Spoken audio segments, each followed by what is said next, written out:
listening to Joygasm, a video game and movie podcast. I'm Russ, Xbox Live Toaster 360. Joining us once more is Steve, Xbox Live Stevavitch. And summer is right around the corner in episode 226 today, May 28th, 2021.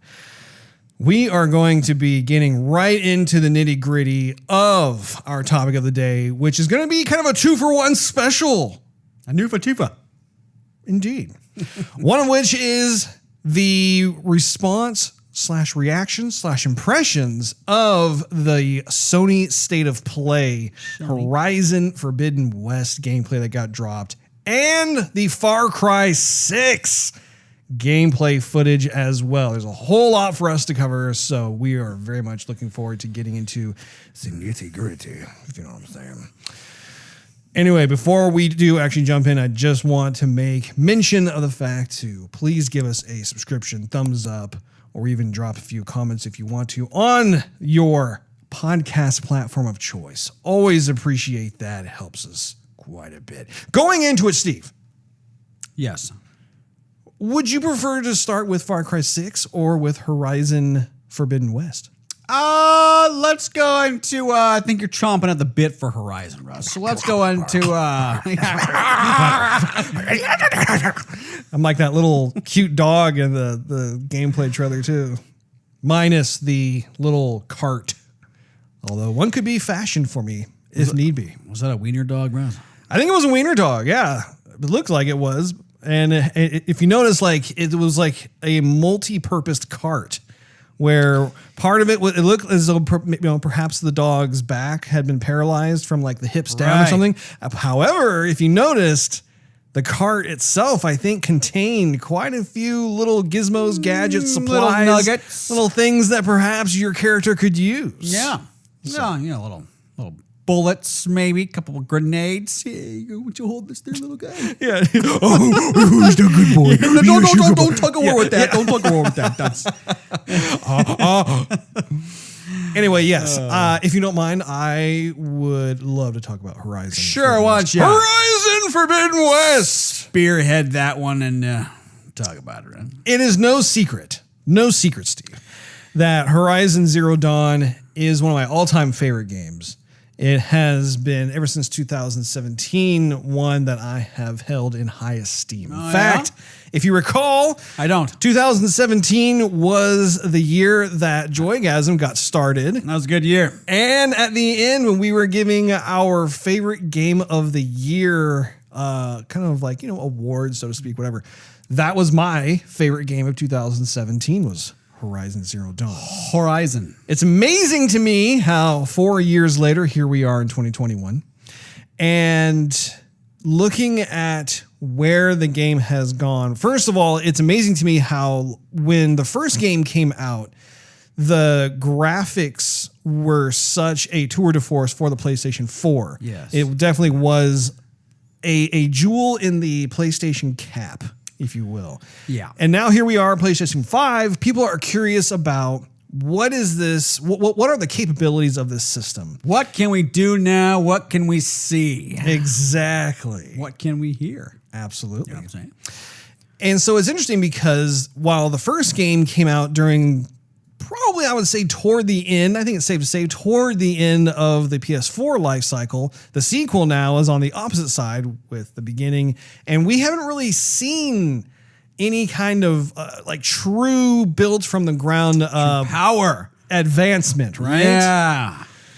So much to talk about, Steve. We're waiting on it, Russ. We know. Okay, so I took a note on this. It will take place in a post-apocalyptic version of the American West. Oh, really? That's been confirmed. Yeah, we were going back and forth. We're like, well, are they or are they not? Yeah, are they just teasing us? What are they doing? Nah. With Aloy exploring locations including the ruins of San Francisco and the Yosemite Valley. Underwater exploration will also be a major component of the gameplay. I couldn't tell, Russ. Oh, wow, that's because you're blind. The underwater of this game kind of makes you think of Sea of Thieves, and how you want Sea of Thieves to look like underwater a little bit, If they took away the heavy stylization of Sea of Thieves, then you actually wanted to look at something that looked a bit more kind of what you'd expect. Yeah, absolutely. You know what's crazy? Okay, I'll humor this because we're talking about it at the same time. Russ. The first time that we're watching the trailer and we see her dive, we do a huge swan dive into the water. I thought that was actually like an in-game cinematic at first, but then it wasn't, because she goes back up to the surface and then suddenly you realize, oh, this is real time. This is actual gameplay. That's right. Anyway, very exciting indeed. Where I want to start off first, however, is the lighting, because up until this point, we've heard both camps of Microsoft and Sony talk about how their respective systems will incorporate native ray tracing. And we haven't seen any kind of games come out. Well, I mean, to be perfectly fair, like the games that have been released for the systems are kind of like these remastered or revisited older games. We haven't seen a game that gets released, with the exception of maybe Cyberpunk. But even Cyberpunk itself doesn't have all the fixings like ray tracing in the console version. It is for PC. Well, what about Resident Evil? Resident Evil. Oh. Okay. That is the first game that has been released. But again, that has just come out within the past month. Okay. So that, I mean, to be fair, that is like the official, next gen game that has ray tracing in it. However, there you go. What's interesting about Resident Evil Village, though, is that it takes place in a mostly confined space. Right. And they took a note out of God of War's playbook in the sense that you are, to a certain extent, revisiting certain areas. Like you'll walk through an area, then you'll kind of double back. And you'll go back through another area. So it allows them to be able to put a whole lot of detail in that space, which is different than Horizon Forbidden West, because open world. Oh, it's huge. Like, especially if it's anything like the first game, which you have not played yet. Right. This is something that hopefully he will play. Play it on PlayStation 5. That's good, Steve. That's good. As long as you play it. It is kind of a bummer that you know certain details about the setting of the sequel, because it does remove some of the mystique of the first game. But having said that, you should still play it. I knew it was kind of man against machine, and machines are kind of dinosaur-y and stuff. I mean, I got to pick up. Technically, it was woman versus machine. Sure, Russ. Yeah, that's... well, technically, it's like mankind, because it wasn't just one woman singular. There were tribes of both men and women. Indeed. Man.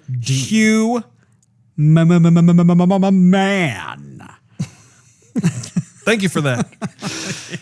So the lighting itself was something that I was very much looking forward to in a game of this scope. Sure. And man, if I were to start off with the character of Aloy first, she's lit phenomenally. Like when you are lit, bro. when you're looking at her, just in terms of like the rim light, it's kind of funny because we're constantly playing more of a third person perspective, right? So we're always seeing behind her, not really too much in front. But having said that, it's like she's going through these different areas that are very lush and tropical looking and everything. However, the lighting really makes her more realistic in terms of her movements, and it's one of those things that can't be overstated, or even it can be understated, but it can't be overstated. Lighting itself, quality lighting, plays such a crucial role in making something look more real. And it's amazing how, I don't know if you ever saw the demo of Minecraft, but I think it was Microsoft, if I'm not mistaken, who showed this demo of what the game Minecraft looks like with real-time ray tracing. And Minecraft is it's an intentionally more basic looking world. Yeah. I mean, that's kind of part of its charm, right? However, they show this real-time ray tracing in place, and you're like, whoa, that is impressive considering the fact that this is not even remotely supposed to be a photoreal looking game. Right. So anyway, looking at Aloy, looking at how the lighting is properly just lighting, not only like there's like a rim light, there's a fill light. I mean, there's more of an ambient light around her, which is great. I was very happy to see that. And then the environment was just beautiful. The environment reminded me of Assassin's Creed Black Flag in a way, which is not a bad thing. Yeah, you like Black Flag. I love Black Flag. But it's tropical. You have the palm trees, and the palm trees are kind of bent over because they're looking for all the sunlight. They kind of grew a little bit off. And you have the white sandy beaches. You have all the plants growing everywhere. They didn't have all the biometric lighting and whatnot.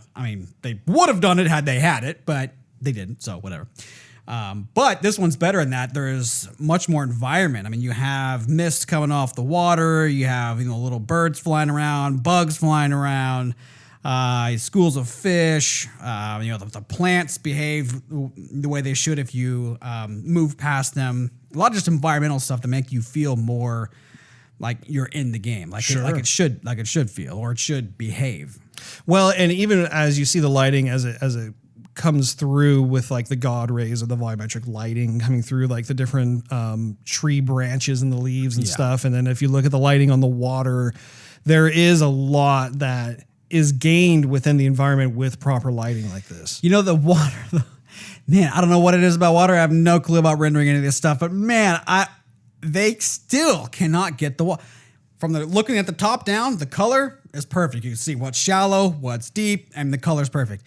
But the waves still coming in, they're just kind of like, they kind of just don't crash right, or they don't behave right. They're like right on the beach. They're on the Pacific. Mm-hmm. And so you would think that, it would be kind of like you were at the beach. But it's not. Well, the video itself, it didn't really show like the where the water crests too much on the beach. They were on the beach, and I'm confident that when the game is released, like you're going to see a whole lot more opportunity for that sort of thing. There were certain brief moments where you'd see these rolling waves coming in, but we didn't actually get a chance to look at it properly. I will say that waves and water are very difficult in computer animation. Like, I've heard you say this. Traditionally speaking, like it is the weirdest thing, but water, if you can get it to look right a certain way, it looks phenomenal in CG. However, when it comes to the rolling waves in particular that come up onto a beach and that kind of ride up and then slip away, and some of the complexities as it's kind of churning. If you think about it, a lot of the turbulence and stuff, it's very difficult to get that to look the way we all know how it looks. And especially when it comes to gaming, like it's one thing if you're watching like a Pixar film because they have a whole lot more flexibility and range with adding more polys, having more simulations that they can run because it's all video at the end of the day versus something that's real time. And especially if it has collision detection on, like, say, your character, if you're wading through it or something, it gets pretty taxing on the system, on the engine. Yeah. But having said that, though, I do think like some of the parts that I saw, I was like, wow, that looks great. The rivers that we saw, I thought looked phenomenal. Like you see her negotiating her way through this foliage, and you see these bubbling brooks and like rapid rivers and stuff. And I will tell you this. Huge improvement over the water from the first game. Like, actually, it's funny that you bring up the water because in Horizon Zero Dawn, the water was kind of one of the very, very few nitpicks I had where it just didn't look as good as everything else. It looked okay, but like the graphical bar of Horizon Zero Dawn was so high that looking at something like their water was like, oh, it doesn't quite match up. Having said that, looking at Horizon Forbidden West water, huge improvement. It looks really, really good. Since we're talking about graphics anyway, I have some other notes about it.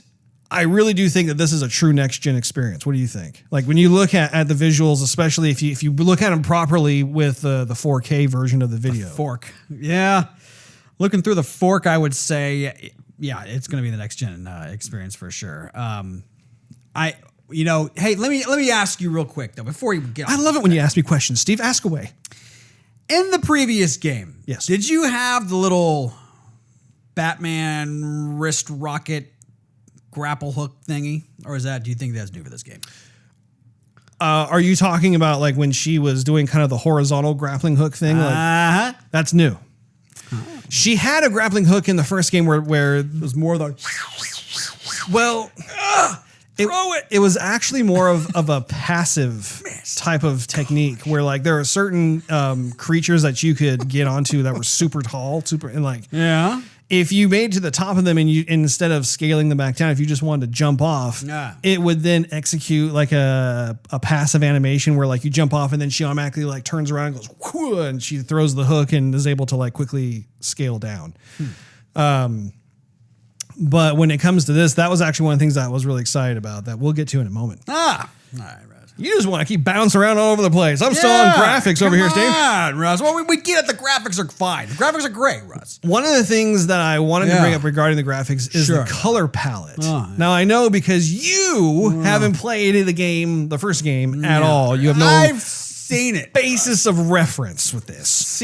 I've seen enough of it. When you think of the first game, some of the main colors are like blues, maybe some browns, greens. No, well, greens were used more so here and there. There's more of an overarching like you do have more of like the earth tones in the first game. You definitely have your blues. Depending on which type of tribe you come across, they have their own respective color palette. But it was noticeably a departure in this game in Forbidden West as opposed to the first game, because this game, at least from the gameplay that we have seen, there is much more of a heavy emphasis on the color green as opposed to the last time. Again, in the environment in Horizon Zero Dawn, you'd get into certain areas that, yes, it did have green wild grass and some of the trees had some green to them, that sort of thing. Yeah. But it wasn't as pronounced as in this game where like you are in a much more lush environment. And in fact, a lot of the vegetation that you see on the ground is accurate to San Francisco. Like those little I don't even know what they're called, but those little plants with the flowers, those things are all over the coast. Oh yeah, no. I forgot what those are called, but you know what I'm talking about. Yeah, I know what you're talking about. In addition to the green color, the yellow color is actually used quite a bit, where in the first game, I want to say the yellow color was used here and there as almost like notifications to like try and, not notifications, but visual markers, right? Where in this game, it's like you see on her clothing, for instance, like she's wearing some yellow as an accent, and like even within the tribe or the raiders that she was dealing with, there was some yellow in there. The color red is used differently in this game as opposed to the first game. Bad. Anytime you see red eyes, red plants, red barrels, red anything, Russ, it's either going to explode or it's evil. And again, just to be clear, the first game obviously embraced pretty much the entire spectrum of the color palette. But one of the things that I'm noticing is that, like, for instance, Aloy in Horizon Zero Dawn, especially when she starts out, she wore a lot of blue, kind of like blue and gray. And then, her red hair acted as kind of like a nice contrast. You know what I'm saying? Right. Yeah. I wonder what you would look like with long red dreadlocks. I'm gonna get one for Halloween. You should. I think you should dress up like Aloy. I should be Aloy. Bearded Aloy. I gotta get my earpiece right here. I'm just gonna highlight it blue. If it doesn't come in, if it doesn't light up with LEDs, I'm just gonna take blue fluorescent marker and just color around my ear. People will get it. I think you should do it. I'll make a jerry-rigged kind of walking stick into a spear with some wires and copper and stuff all around it. Be like, "What's up, Aloy? All right, from PlayStation." Yeah, kids mothers are covering their kids' eyes. No. Yeah, Sally, don't look that way. I love how, and I realize I'm kind of skipping ahead a little bit here when I say this. A little bit, yeah. But I love how the environment instantly changes from it being a place where you're running on the sand or the jungle or whatever to now you are literally going into this expansive underwater world. And according to Guerrilla Games, they're saying that's not just a flash in the pan type of situation. Like, actually, you're going to be doing a substantial amount of exploration.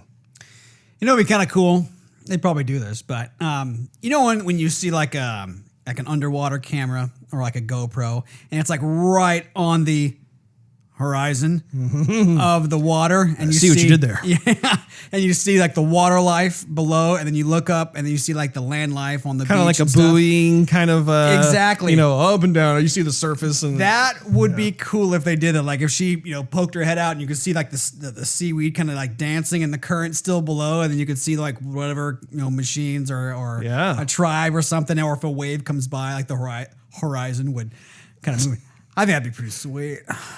Well, and who knows? Maybe they actually, to a certain extent, have that within the camera controls, so that if you wanted to, like while she's bobbing up and down, maybe like you can kind of do your thing. And I have a feeling there is some intention to that. I think there's going to be a photo mode. Oh, there's going to be a photo mode. There's going to be a photo mode, and it's going to be the backdrop of many PlayStations.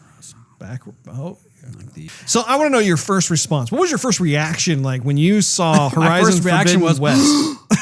And then it was, and then it was, and then it was, that ain't gonna happen. My first reaction was, oh. And my second reaction was, huh? My third reaction was, really? And by the time I got to my 20th reaction, I was like, oh. Okay. Well, from my perspective, sure.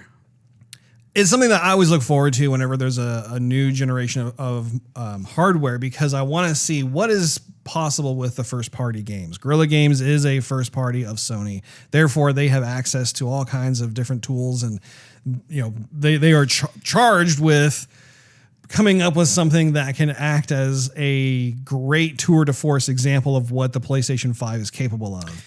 And so when this game was finally not necessarily released, but we got a glimpse into the gameplay, which was about a 14-minute gameplay. That was pretty good. That was one of the things I was looking forward to, because you and I have talked about recently how excited we are about the environments. For a while, there was this period of time where it was like the environments weren't really evolving. They weren't being progressively pushed forward in terms of the detail. And then out of nowhere, all of a sudden, like it was right around like Horizon Zero Dawn, Red Dead Redemption 2, God of War for PS4. Like all of a sudden, like the environments got this huge shove in terms of like detail. And I think that was right around, sorry to cut you off. That was right around the time where they finally like discovered HDR, because up until like Red Dead, every game that I was playing didn't do HDR, or at least like my TV didn't kick it on until Red Dead. Yeah. And then it did. And then everything looked fantastic. Star Wars was another one.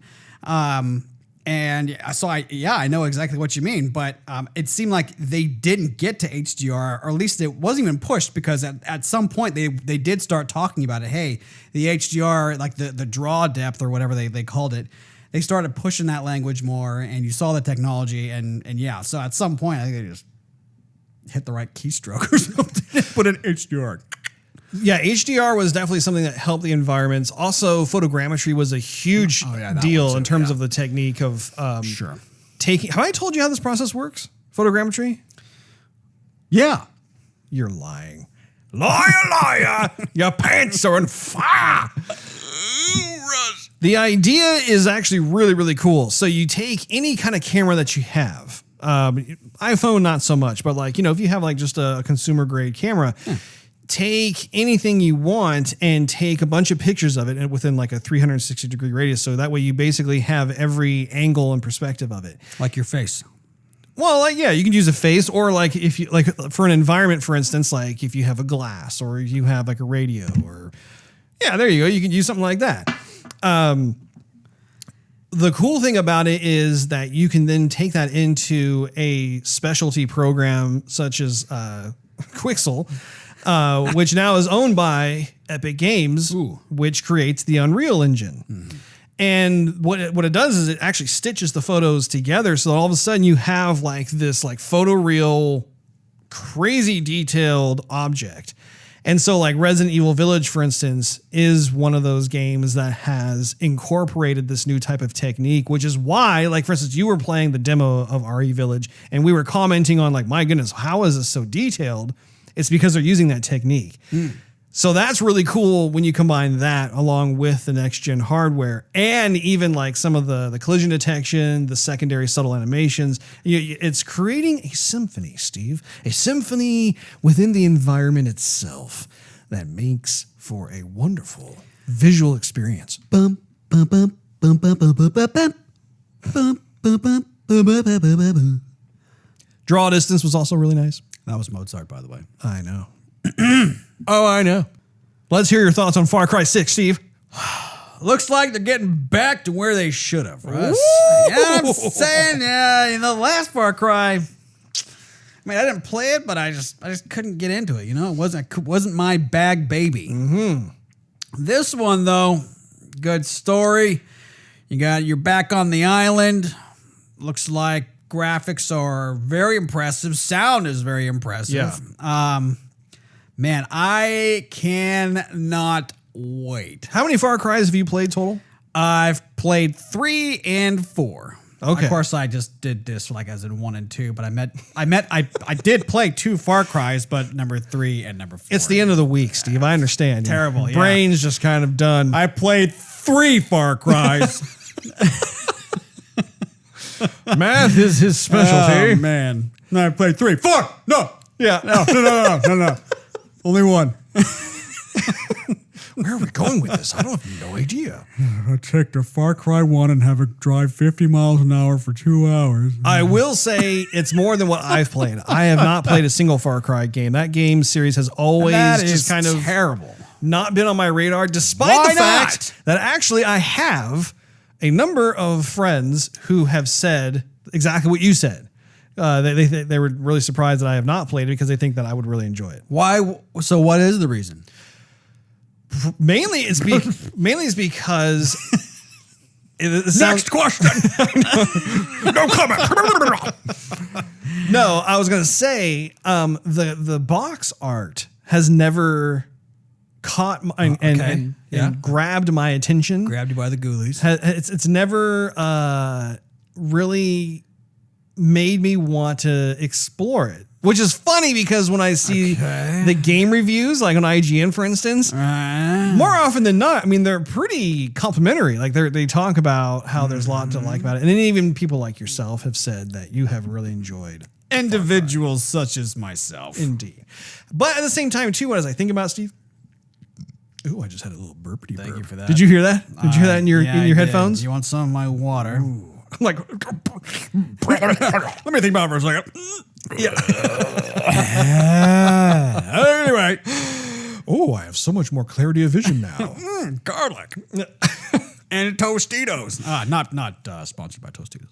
The sheer amount of games that have come out, like for instance, you have played a certain series of games that I just have never really gotten into or played, which is interesting because now just recently I have started to get into some of the games that you've been enjoying for decades. So like, Resident Evil Village, Resident Evil 2 remake. Yeah.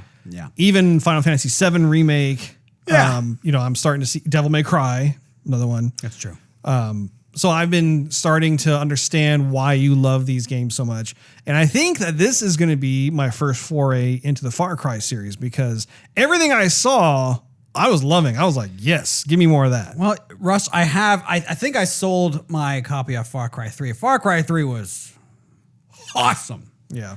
With an H. Where did it take place? This was like in some tropical island. Like you were random dude partying with your bros and your girls and you do some like jump out of a plane parachute kind of thing and then the wind catches you and you fall in the wrong spot and there's like the civil war going on between tribes and game is absolutely I mean if they did like a next gen boost on Far Cry 3 even Far Cry 4 but Far Cry 3 it would be ridiculous in fact. That'd be great.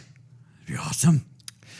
Well, so let's hear your thoughts on Far Cry 6. What do you think of the graphics? The graphics are spot on. We saw some of the ray tracing going on. Yep. A lot of detail, like with if you're in the mud or it's in the rain or just if you're in town. I mean the textures and the models they used for like everything looked absolutely fantastic. The guns looked real, like the equipment that you get looked real. It had some wear and tear on it. It wasn't just pristine, but it looked like it had been thrown about a little bit, which is kind of that is kind of part of Far Cry. Like you don't have state of the art anything. Sure, like you're getting weapons. It's kind of a Survivor-esque type of environment. It's a Survivor, yeah, but also a lot of the weapons have been traded down, always. Like the weapons you get have been used in like different wars from the past. You're not getting anything high tech whatsoever, which is its own little charm. Yeah, in a way. I absolutely. mean, it's actually really cool. And in this one, you're customizing certain weapons, and that is awesome too. Like there was a lot to like. There was a lot to like about the weapons for sure. Yeah, I mean, this one had its own humor and its own charm. I mean, it was. I think this is gonna knock everybody's head off. Yeah, no pun intended though. This is going to take a knife and absolutely slash and I mean, no. Yeah, it's like my goodness. Yeah, he's so descriptive with his with his description. I don't know if that was a good thing or a bad thing, but I'll roll with it. But I totally agree. I think that in terms of what I have seen so far with the weaponry in this, I think it works for the place, which I can't remember. Is it on Cuba? Is that where they are? Well, or is it Central America or South America? They say it's on like the Yarrow, I think, but it definitely looks like Cuba. Within the Caribbean, maybe? In the Caribbean, yeah. Yeah. Yeah, I really enjoyed how there was kind of this MacGyver quality to the various weapons where it wasn't like, oh, here's this futuristic sci-fi weapon or whatever that was built in a lab. It was much more like, okay, what kind of items do you have around? Like, I think he mentioned sardine cans, random batteries, a lawnmower engine that was used on a Gatling gun. That was really, really fun. Some of the weapons that she wore on her backpack, I thought were extremely gratifying.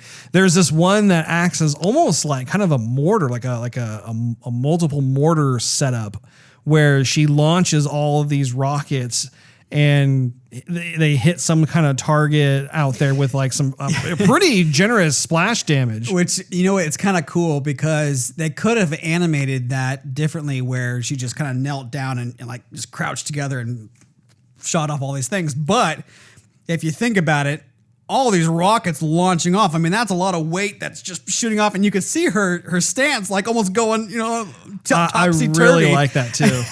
And therefore, like there's a big area that they hit, but it's not on like one single target. So it's a bunch of just kind of a roundabout in the area. I thought that was really cool how they did it that way. I totally agree. I appreciated how it speaks to the idea that this is kind of a DIY rocket pack, right? Yeah. Again, it's not like something that like, oh yes, the U.S. military has spent $5.2 billion on this backpack. No, it's like shipped from Uncle Sam. The tubes, the straps, the launching mechanism, everything. I mean, you can totally see how that thing probably is like not weighted correctly, so it's making her all off kilter, and probably hurt her back afterward. Yeah, like and also too the spontaneous aspect of it as well, where you see, I don't know, some sort of threat coming towards you that requires that kind of payload, and how it's not like she is some sort of trained person in the military. How like it's very like off the cuff, right? You're just like, oh, I need to launch this now, and you do it, and to me, it's more believable. I feel more immersed in that world and more invested in the character because, like, if I had that, for instance, I would totally be doing the same thing. Like, you're trying to like do what you can to make it work right. One thing I noticed that looked different than other Far Cries was the fire, like in the flamethrower, or if you catch something on fire. And they might still do it the same way. There might just be different fire effects in the game, but. In like Far Cry 3 and 4, if you threw a Molotov or you had a flamethrower or whatnot, and it would catch like the grass on fire. In many games, like when the fire catches, it goes up, right? Like the flames go basically like this verticality. But in the Far Cry series, you're on an island and the wind is blowing, and so the fire doesn't go up; it goes to the correct direction, or wherever what direction the wind is blowing, and so it blows like this way, and it looks really good. Yeah, like I mean, it's different, but it also looks like it would behave that way. Like the physics are correct. Yeah, and so anyhow, I did not notice that in this one. I'm not saying it's not there. I mean, no, that they're in more of a built city of sorts. They're not in, a tribe with, huts and, whatnot. Well, and there is a variety of locales. I mean, sometimes you're in the bush, other times you're in like the capital or whatever. Right. So, and I got really excited about that too, seeing I'm always a big fan of your environmental variety. Yeah. One of the weapons that I loved was the whole CD thing. Like, I love that. Partially because CDs were such a thing for us growing up for the longest time. And now CDs are becoming more passe because the digital download has taken over. But just seeing the CDR on the disc and how she was using that as a projectile weapon, that even you could tell part of the gun itself, was I think it was like a Discman or something. It was actually it was slowly spinning the discs to get ready to be fired. And so it was playing a song. The Macarena. And it was playing the Macarena, which again, the Macarena was a big deal during the heyday of the CD. So a lot of clever thought was placed into weapons such as that. Right. And I for one, really, I get a kick out of that. I love the creativity and thoughtfulness in that. Yeah, same here. I mean, you can only pick up the same, AK-47 in Call of Duty and in, whatever other, first person shooter games. Oh, you get an AK-47. Wow, random. Like the other 10 games I played. So yeah, no, I think it's absolutely fantastic. Very, very cool. And apparently we did hear that October 7th is when that game is supposed to be available for the Xbox Series X. We couldn't find a date for the PlayStation 5. So therefore, I mean, we have no idea if it's a timed exclusive for Xbox or if it's a simultaneous drop. So we'll just have to continue looking around for that. But it is available for both systems. And I, for one, am looking forward to it. I'm excited to jump into the world of Far Cry for the first time. Mm-hmm. And you should play the fourth one, Russ. I mean, I just say the fourth one because I don't own the third one anymore. I sold it. So you should play the fourth one. I feel like you brought the fourth one over here. It's probably here somewhere. No, I think I took it home once. Yeah. I don't think you were playing. I was like, I'm just going to take this one back. There we go. I understand. That wraps up this episode of Joygasm. Thanks for hanging out with us. If you enjoyed this episode, we invite you to check out patreon.com/Joygasm. You'll gain exclusive perks and early access to the show, not to mention it helps us financially doing what we love to do. Also, you can find us on social media and YouTube. Just do a search for Joygasm TV. In fact, if you're on YouTube, we invite you to tickle that subscribe button, maybe even poke that notification bell, so that way you will not miss a single episode that gets dropped on a weekly basis. Last but not least, do a search for us on Twitch at Joygasm TV to see us stream our gaming adventures live every Wednesday night at 9:30 p.m. Central Time. In fact, if you've been watching us recently, you will see me running around like a scaredy cat in RE Village. In fact, I'm getting close to beating that game. I can't wait to see what happens at the very end. Yeah, leave us a comment. Let us know what game you liked. Did you like? Absolutely. Did you like Horizon Zero Dawn a little bit better, or did you Zero Dawn? Did you like that back in 2017, or did you like the Forbidden West footage you saw? Did you like Far Cry? You think we suck at playing games? Let us know. Absolutely. We love comments. We'll see you next week.